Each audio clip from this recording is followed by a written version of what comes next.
Kasus penyerangan petugas di kantor Satpol PP Denpasar beberapa waktu lalu masih dalam penanganan instansi terkait. Dalam kasus tersebut, 4 orang warga sipil dan 2 anggota TNI sudah ditangkap usai kejadian yang melibatkan sejumlah perempuan pekerja seks komersial itu.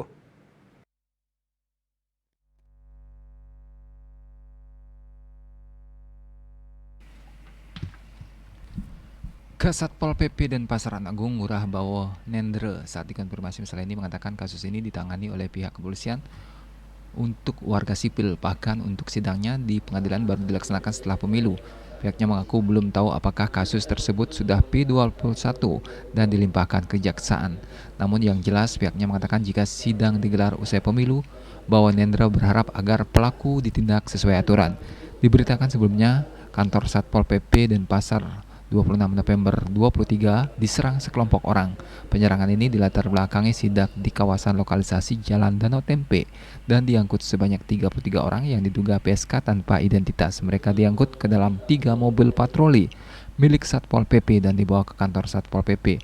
Sebanyak 6 orang petugas Satpol PP menjadi korban penyerangan tersebut. Bahkan 1 orang korban sampai harus menjalani rawat inap di RSUD Wangaya. Asmara Putra, Bali Pos.